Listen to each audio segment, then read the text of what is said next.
from $35 to $850, from $250 to $1,900, and from $1,050 to nearly $5,600.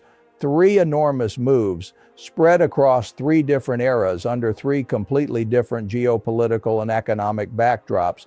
But when you step back and study what existed before each of those explosive gold rallies, not the headlines, not the sudden events, not the obvious triggers, but the deeper structural realities underneath them, something remarkable appears. The exact same four conditions were in place every single time. Not 3 out of 4, not most of the time, not in some loose or occasional way, every single time, without exception, across almost a full century of monetary history. I want to take you through those four conditions carefully and in depth, not because pattern recognition alone is enough. It is not. But because understanding why these conditions repeatedly lead to the same outcome is the difference between chasing gold after the move has already happened and recognizing the structural forces that make that move increasingly unavoidable before the crowd sees it. And I want to be clear from the very beginning, what I am laying out here is not a trading system. It is not a short-term forecast. It is not a price target with a neat timeline attached to it. This is an analytical framework. So a way of understanding the relationship between monetary policy, sovereign debt, purchasing power, and institutional behavior. It is a framework that holds across 1934, 1971, 2008, and the set of conditions that exist right now in April 2026. Whether you personally find that framework compelling is for you to decide. Let me begin with the first condition because it is the base layer that everything else rests on. Every major gold rally of the last century has been preceded by a very specific and clearly identifiable condition in government debt. Not just high debt in some vague political sense, but debt that has moved beyond a mathematical threshold, a point where repayment through ordinary conventional means is no longer realistic. This is not a soft warning about fiscal irresponsibility. It is a hard structural condition. There is a point where debt becomes too large relative to economic output, too large relative to tax receipts, and too expensive to service at prevailing interest rates.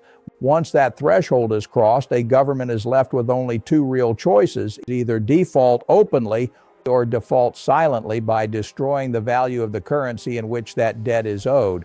Western governments, with only limited historical exceptions, do not choose open default. The political shock is too severe. The financial consequences are too immediate.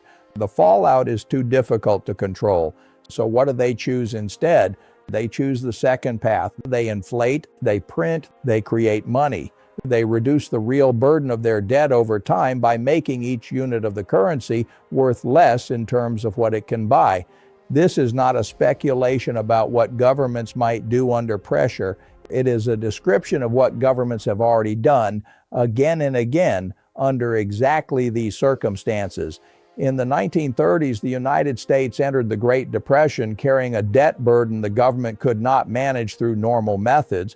Franklin Roosevelt's answer in 1934 was Executive Order 6102, which forced Americans to surrender their gold to the Federal Reserve at the official price of $20 per ounce. Then, after the gold had been collected, the government revalued it to $35 per ounce, a unilateral increase of 69%. That move transferred wealth instantly from every holder of dollars to the government's gold reserves.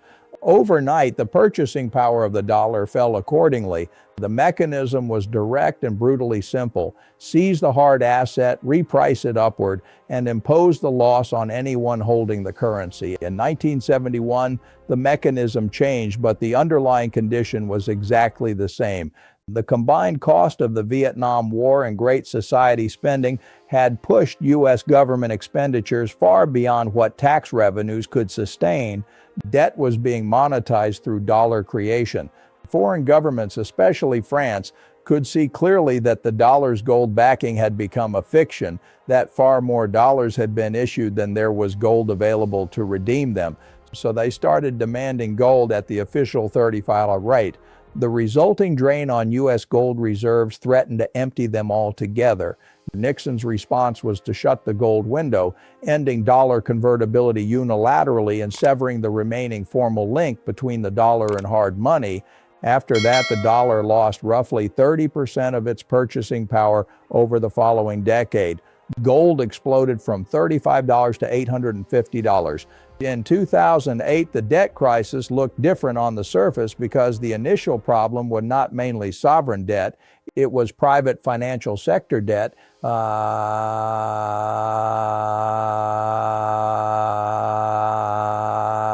Mortgage-backed securities, collateralized debt obligations, and the highly leveraged financial machinery built in a world no longer constrained by gold discipline. When that structure collapsed, the government absorbed the liability. The Federal Reserve created trillions of dollars through quantitative easing and used that money to buy toxic assets from the balance sheets of financial institutions. In effect, the cost of private sector excess was transferred to the purchasing power of the currency itself. Gold rose from around $700 to $1,900 in the years that followed. And today, the United States carries a national debt approaching $40 trillion. The annual deficit, the gap between government spending and tax revenue, is running at roughly $2 trillion per year. Interest payments on existing debt are now rivaling the defense budget as one of the largest line items in the federal budget. The debt is expanding faster than the economy itself, and the arithmetic of servicing nearly $40 trillion at today's interest rates is producing the same mathematical impossibility that existed before every previous major gold move.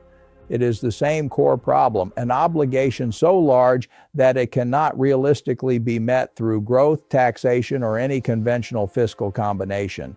The first condition is present. Now let me move to the second condition because this is the one most investors either fail to notice completely or notice without understanding how important it really is.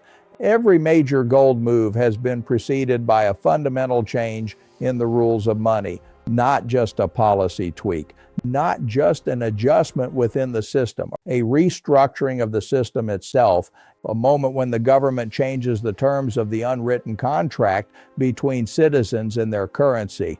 In 1934, that rule change was unmistakable. Private ownership of monetary gold was made illegal. The government criminalized holding gold and forced its surrender at a price set by the government itself. That was not a voluntary market exchange. It was a compulsory transaction dictated by the very institution that benefited from the terms. In 1971, the rule change was just as dramatic in substance, even if it was framed differently in public language. The dollar's gold backing was removed. The restraint on money creation, the physical anchor limiting the supply of dollars, was cut loose. From that point on, the quantity of dollars that could be created was limited only by the willingness of the Federal Reserve and the government to produce them, which in practical terms meant there was no meaningful limit at all. In 2008, the rule change came in the form of quantitative easing, money creation on a massive scale to purchase financial assets. This had no real precedent in the Federal Reserve's historical operating framework and permanently changed the relationship between the central bank's balance sheet and the money supply. Today, the rule changes are unfolding across several dimensions at once, which makes them harder for most people to recognize as one unified shift. The Genius Act, which is now moving through Congress, requires stablecoin issuers, companies creating digital assets tied to the dollar, to hold U.S. Treasury bonds as reserve backing. That creates an entirely new mandatory demand channel for government debt. Through the regulation of digital assets, the government is effectively engineering a new mechanism to absorb Treasury issuance. The architecture may look different from traditional bond demand, but the functional result is the same. The state is using legislation to create demand for its own debt. At the same time, the Federal Reserve is cutting interest rates in an environment where inflation is still elevated. The opposite of what textbook policy would prescribe. And that tells you the priority is no longer simply fighting inflation. The priority is shifting toward controlling the cost of servicing government debt. The rules are changing. The second condition is present. The third condition flows directly out of the first two, and it is the one ordinary people feel most directly. Real returns on savings turn negative, not nominally negative in the narrow sense of bank rates falling below zero, but effectively negative, where the interest earned on savings is consistently lower than the speed at which inflation is eroding purchasing power. This is the transmission mechanism between monetary policy and daily life. When governments choose inflation over explicit default, the burden is not shared evenly. It falls hardest on people who store their wealth in currency or in fixed-rate instruments. Someone earning 3% on cash in a bank account while inflation runs at 6% or 7% is losing 3% to 4% in real terms every year. The account balance rises numerically, but the purchasing power falls. The loss is real. It is constant. And because it happens gradually, it remains politically tolerable, which is exactly why it is such an effective policy tool.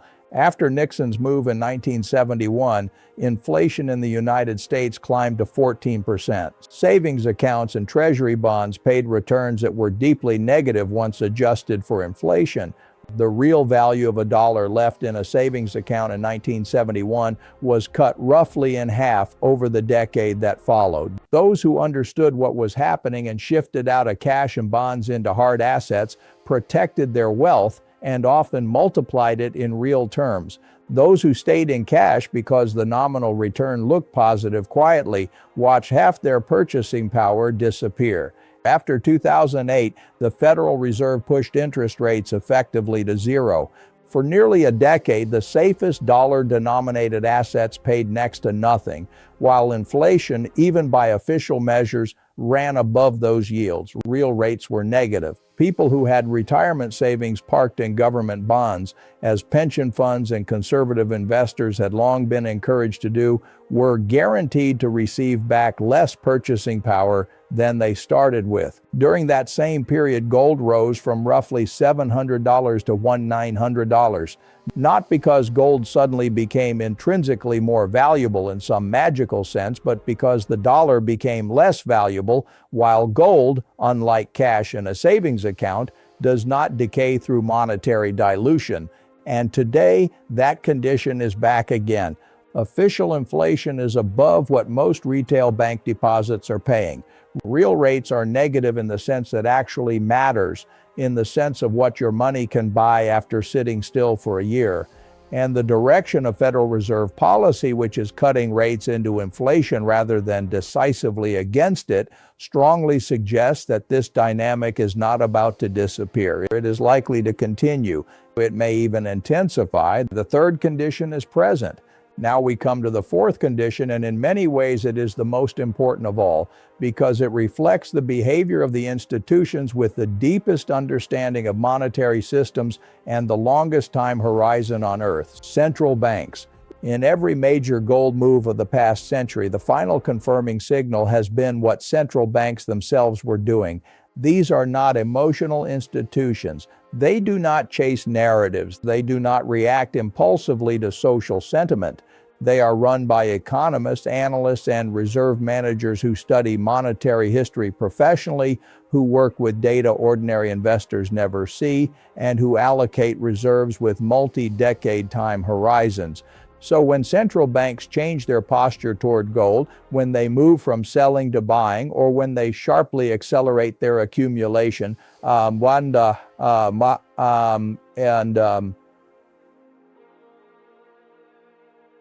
is not random. It is a deliberate institutional judgment about the long-term quality of the assets they are trading. Before 1971, that signal came from European central banks converting dollars into gold at the official rate. France, Britain, Switzerland, they could all see that the dollar's gold backing was becoming increasingly fictional, and they moved to exchange paper claims for hard reserves before the rules changed. After 2008, emerging market central banks,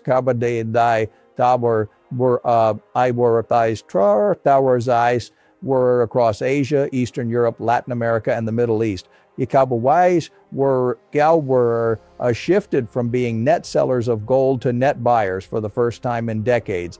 That was not a press release. It was not rhetoric. It was a silent institutional vote of no confidence in the post-2008 monetary structure expressed through allocation decisions.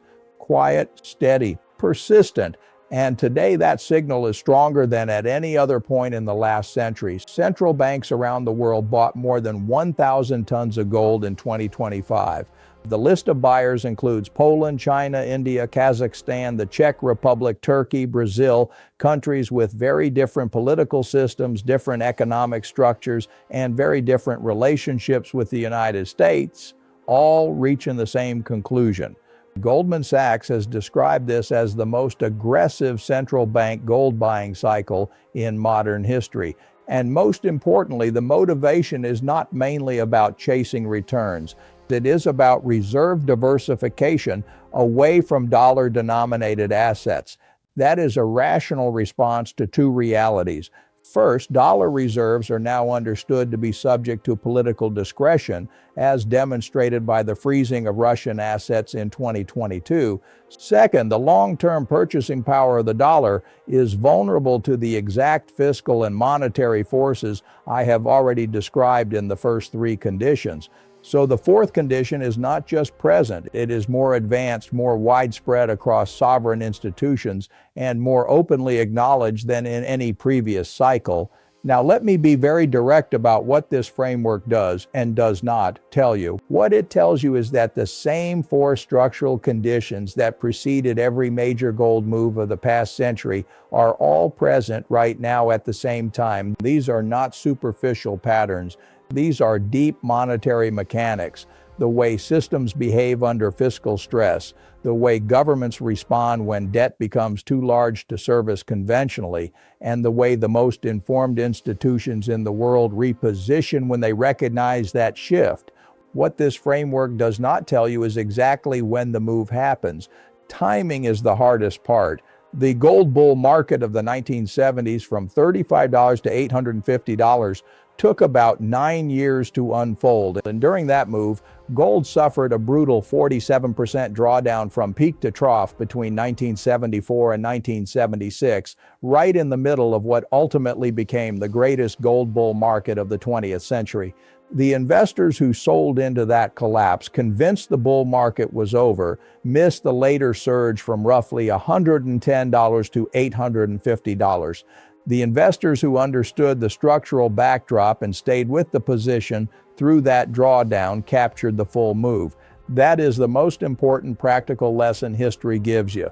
When true structural tailwinds are in place, the right response to volatility is not automatically to abandon the position. The right response is to size the position correctly so that the volatility is survivable, so that even a painful 47% decline does not force you to sell at the worst possible moment simply because the position was too large relative to your overall portfolio.